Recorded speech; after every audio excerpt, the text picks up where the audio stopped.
remercier et féliciter toute la presse, nationale comme internationale, massivement présente ce matin, ici, au siège du PRP, pour nous permettre de communiquer avec les populations sénégalaises, qu'elles soient à l'intérieur comme au niveau de la diaspora.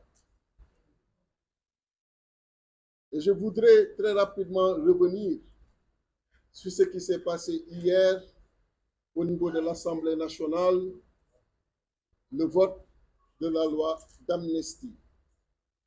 Et j'avais clairement dit ici que j'étais contre cette loi parce que pour moi, il était hors de question de passer en perte et profit toutes ces victimes, tous ces morts, ces blessés et autres qui ne demandent et qui n'attendent que la vérité, que la justice leur soit rendue et que pour des calculs politiciens, par une loi d'amnistie, tous ces faits d'un seul coup, par le simple du vote parlementaire, soient effacés. Et je rappelle que beaucoup de chefs d'État africains, il y a quelques années, se sont déplacés quand il y a eu des malheurs dans certains pays européens pour compatir avec eux, c'est bien. Mais il était également attendu de dans le pays, quand ces malheurs existent, connus, que les responsabilités soient situées, les responsables connus, nettement identifiés, traqués, pris et livrés à la justice. Et c'est ce qui était attendu du président de la République, Macky Sall. Je rappelle, et certainement beaucoup d'entre vous l'ont oublié, que je suis victime de ces faits-là. C'est ici, devant mon siège, que j'ai été mis en prison pendant 10 jours. Et qu'une lourde peine a été également prise contre moi. Mais ce n'est pas parce que dans ce qui s'est passé hier, j'y avais intérêt que j'allais renoncer à mes principes et mes convictions. Parce que l'engagement politique doit être détaché des intérêts personnels. Il n'y a que l'intérêt des populations, l'intérêt de notre démocratie, des libertés. Ce sont ces intérêts qui doivent primer sur tout autre intérêt partisan ou personnel. C'est ça qui a fait qu'une fois, quand un de mes collaborateurs m'a rappelé ces faits, je lui ai dit les sacrifices qu'il faut pour que notre démocratie soit belle, notre République soit belle, respectée, je les ferai toujours. Et je demanderai à tous les Sénégalais, à toutes les Sénégalais de se mobiliser contre cette loi d'amnistie. Les Sénégalais me connaissent sur l'axe de la vérité, du sacrifice pour le développement du pays. Parce que tant qu'on n'est pas, nous, politiques, sur cet axe-là, jamais ce développement promis ne sera connu. Et je voudrais féliciter tous les députés qui ont voté contre sans hésitation hier pour que cette loi ne passe pas. Et je prends l'engagement ici, devant vous, une fois élu, je reviendrai sur ces faits. Je suis pour le pardon, je suis pour la réconciliation, je suis pour la paix, et vous le savez très bien. J'y crois fondamentalement et tous les jours, je n'œuvre que pour cela. Mais je suis également pour l'éclatement de la vérité en toutes circonstances. Et sur ces faits, la vérité ou les vérités doivent être connues. Hier, au même moment, quand ce vote de la honte se faisait, le Conseil constitutionnel, suite à la requête des candidats que nous sommes, venait de publier en sa décision 5E la date pour la tenue de la présidentielle de 2024.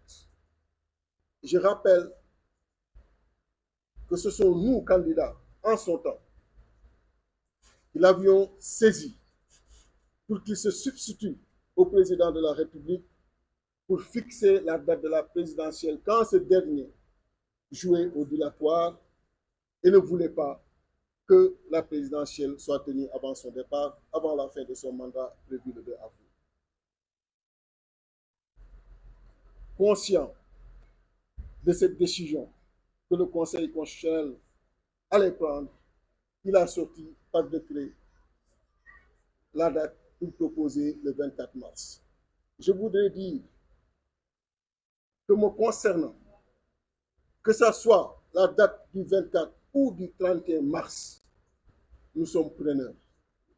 Mais je rappelle que le 31 mars, effectivement, coïncide avec la Pâque, c'est la fête de Pâques, et par conséquent, nos réalités socio-culturelles, religieuses, doivent être intégrées et doivent être également prises en considération. Mais je ne peux pas non plus, par cohérence, revenir sur une décision du Conseil constitutionnel.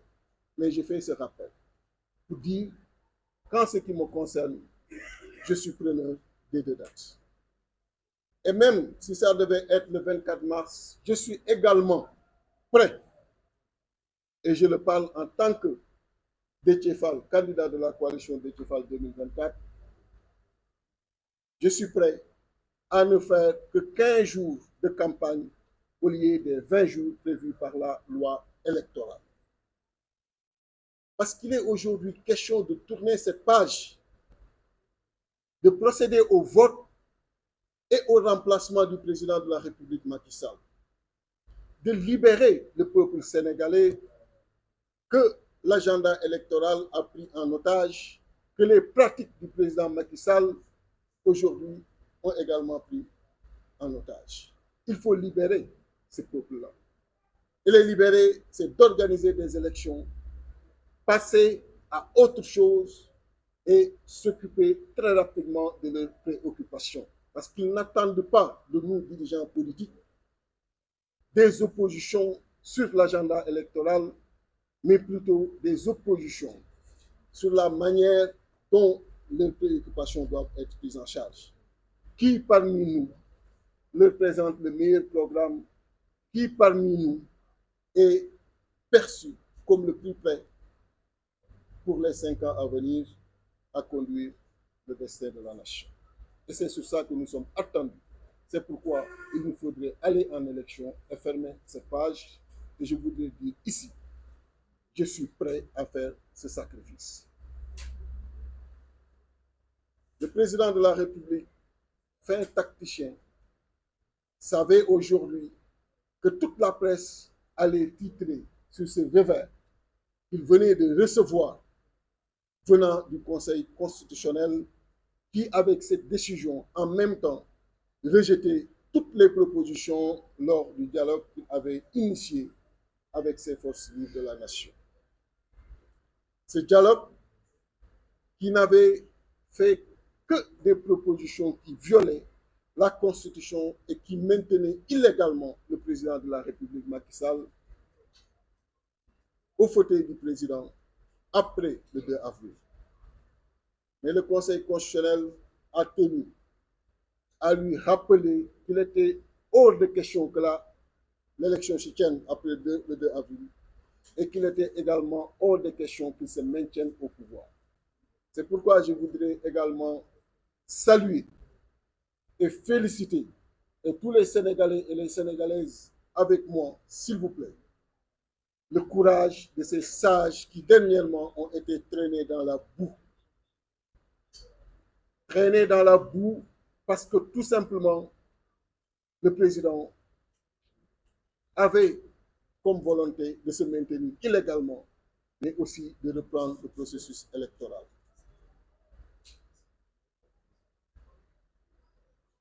La diversion qu'il a faite, c'est de dissoudre le gouvernement et de nommer un premier ministre, prétextant que c'était pour libérer son candidat. Nous lui rappelons qu'en 2019, il était président de la République et pourtant il était en campagne. Ce n'est pas parce qu'il veut libérer le premier ministre moins chargé qu'il a dissous le gouvernement.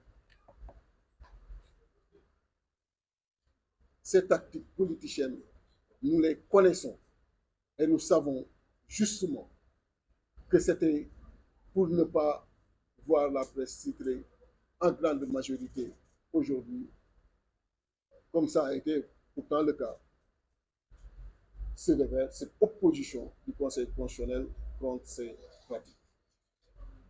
Mais lui rappeler une chose, et avec nous dans l'opposition d'alors, il ne cessait de le répéter, que pour l'organisation de ces élections, nous voulons une personnalité neutre, indépendante et consensuelle.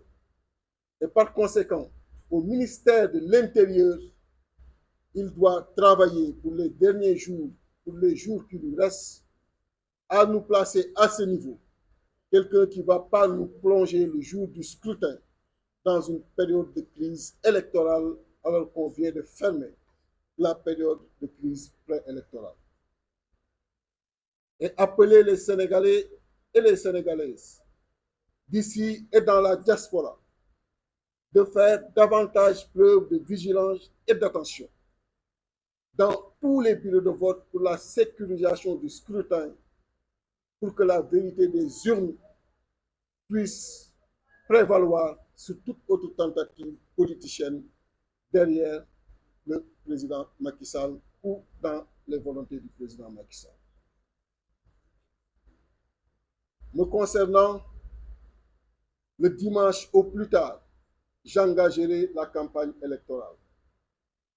Je ferai le tour du Sénégal et peut-être quelques pays au niveau de la diaspora pour leur présenter ce programme dont ils ont connaissance déjà, mais leur présenter la volonté de la coalition Déthié Fall 2024 d'un Sénégal bon à vivre et beau à voir.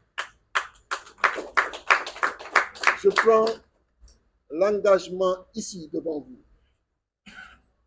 qu'une fois élu, bénéficiant de votre confiance, je ne serai jamais dans la tortuosité intellectuelle, je ne serai jamais dans la tortuosité politique, je serai toujours dans le respect de mes engagements.